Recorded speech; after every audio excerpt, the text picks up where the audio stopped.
Então aquele inquiridor, eles mataram os seus 7 filhos dessa mulher chamada Felicidade, diante dos seus olhos.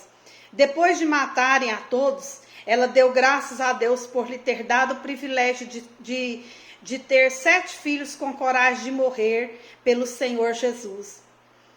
Depois de seus filhos forem mortos, ela também foi decapitada após grande suplício e grande sofrimento.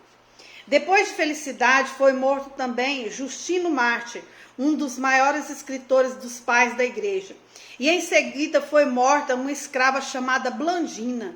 Essa mulher teve tamanha coragem, tamanha determinação, tamanha perseverança nos seus sofrimentos, que os seus algozes ficaram desesperados e intimidados diante de sua bravura.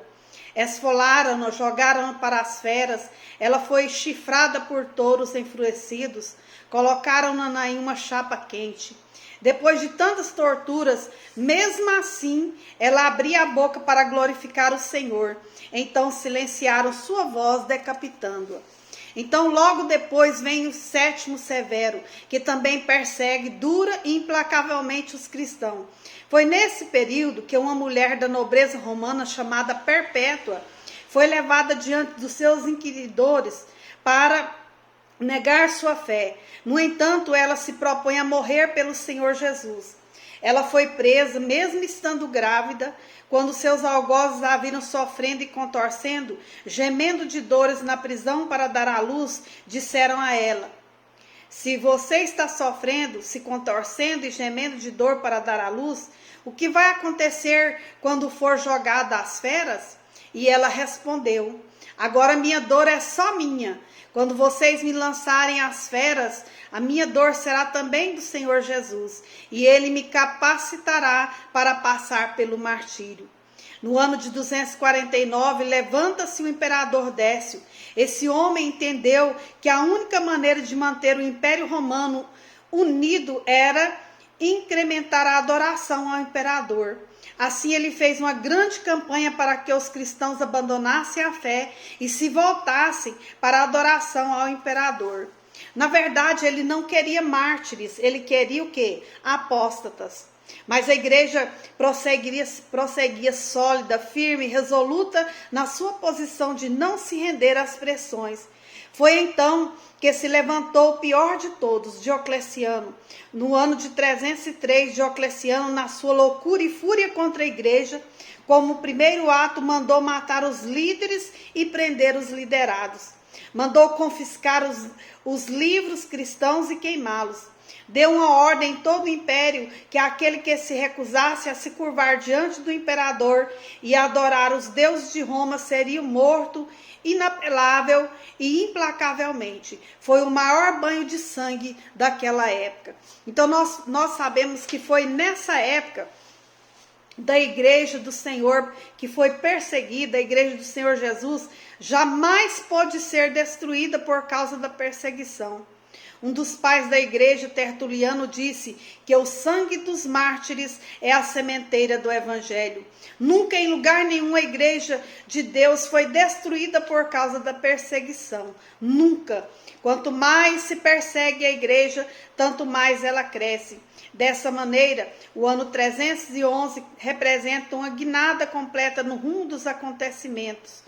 Porque em 311, o imperador Constantino, numa experiência mística em que teve em uma batalha, viu um sinal no céu. Ele viu, segundo o entendimento dele, uma cruz nas nuvens com a inscrição: com este sinal vencerás. Então mandou imprimir nos escudos e nas vestes de seus soldados o sinal da cruz. Como venceu aquela batalha sobre a ponte Miopio, ele se declarou cristão. E no ano de 313, pelo edito de Milão, cessou a perseguição à igreja. Esta passou de perseguida à religião oficial do Império Romano. Então, nós vamos ver que coisas positivas aconteceram, né? A primeira delas é que a igreja deixou de ser perseguida. A segunda coisa positiva é a devolução dos bens confiscados dos cristãos. porque muitos deles tiveram seus bens conquistados durante esse período da igreja perseguida, por isso que teve grande fome dentre os cristãos. Nós vimos nas cartas que Paulo, de Filipenses, os irmãos gentios levando cestas, gêneros alimentícios para os irmãos que estavam padecendo necessidade, foi devido a essa perseguição contínua contra os cristãos. E nesse período também teve a formação do cânon do Novo Testamento. Nós sabemos que não foi tão rápido assim, mas sabemos que apesar de considerarmos as perseguições o fato mais importante da história da igreja, no segundo e terceiro séculos, e a par desses acontecimentos, efetuaram-se grandes progressos no campo da organização e vida da comunidade cristã, né? Vamos considerar algum desses fatos. Nós já vimos que os escritos do Novo Testamento foram terminados pouco depois do início do segundo século. Nós vamos ver que, entretanto, a formação do Novo Testamento, com os livros que o compõem, como cânon ou regra de fé com autoridade divina, não foram imediatas, mas demoraram um pouco, né? Algumas cartas, o livro de Apocalipse, demorar entre outros livros. Entre esses livros conta-se o seguinte: as epístolas de Barnabé, que foram alguns livros que hoje não são aceitos como canônicos, eram lidos no Oriente, mas não foram canonizados. E gradualmente, lentamente, os livros do Novo Testamento, tal como hoje os usamos, conquistaram a proeminência de escrituras inspiradas, ao passo que outros livros foram gradualmente postos de lado e rejeitados pelas igrejas. Então, os concílios que se realizavam de quando em quando não escolheram os livros para formar o cânon, né? Os concílios apenas ratificaram a escolha já feita pelas igrejas. Nós vamos ver que, enquanto os primitivos apóstolos viveram, a reverência geral para com eles, como os companheiros escolhidos por Cristo, como fundadores da igreja, como homens dotados de inspiração divina, dava-lhes um lugar indiscutível de dirigentes da igreja, até onde era necessário governá-lo, né? Então, nós vamos ver que, ao passo que quando Lucas escreveu o livro dos Atos dos Apóstolos, e Paulo as epístolas, aqueles que serviam as epístolas aos Filipenses e a Timóteo, os títulos de bispos e anciãos, presbíteros, eram dados livremente àqueles que serviam as igrejas. Entretanto, 60 anos depois, isto é, cerca do ano de 125, nota-se que os bispos estavam em toda parte, governando as igrejas, e cada um mandava em sua própria diocese, tendo presbíteros e diáconos sobre as suas ordens. Então, houve o concílio de Jerusalém no ano 50, era composto de apóstolos e anciãos, e expressavam a voz de toda a igreja, tanto o período da perseguição, seguramente depois do ano de 150, os concílios eram celebrados e as leis eram ditadas somente pelos bispos.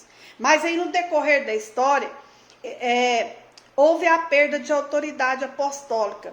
E a perda de autoridade apostólica fez com que se realizassem eleições de novos dirigentes, os fundadores da igreja. Pedro, Paulo, Tiago, irmão do Senhor, e João, o último dos apóstolos, haviam morrido sem deixarem homens iguais a eles, com a mesma capacidade que eles possuíam. Depois da morte dos apóstolos, Pedro e Paulo, num período de cerca de 150 anos, a história da igreja tem suas páginas em branco. As realizações de homens como Timóteo, Tito e Apolo são desconhecidas. Entretanto, na geração seguinte surgem novos nomes como bispos com autoridade sobre várias dioceses. Então, o crescimento e a expansão da igreja foi a causa da organização e da disciplina. Aonde tem uma igreja organizada, aonde existe uma sociedade, é preciso a organização e também da disciplina. A perseguição, um período comum, aproximou as igrejas uma das outras e exerceu influência para que elas se unissem e se organizassem. A aparição de seitas e heresias na igreja impôs também a necessidade de se estabelecerem alguns artigos de fé e com eles algumas autoridades para o quê? Executá-los.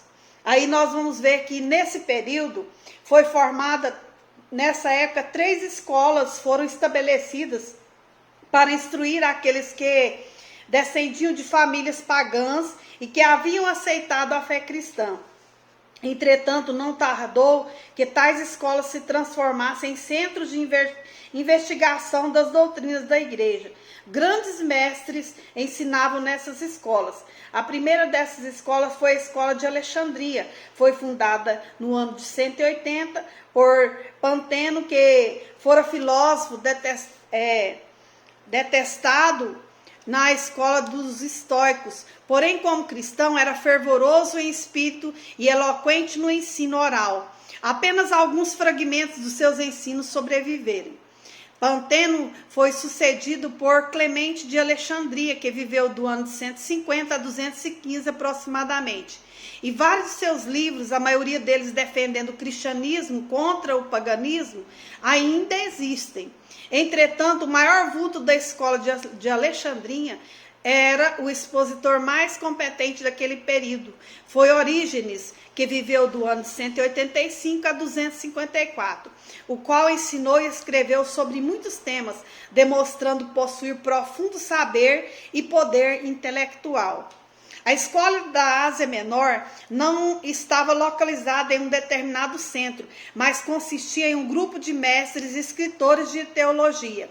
Seu mais expressivo representante foi Irineu, que combinou o zelo de evangelista com a habilidade de escritor consumado.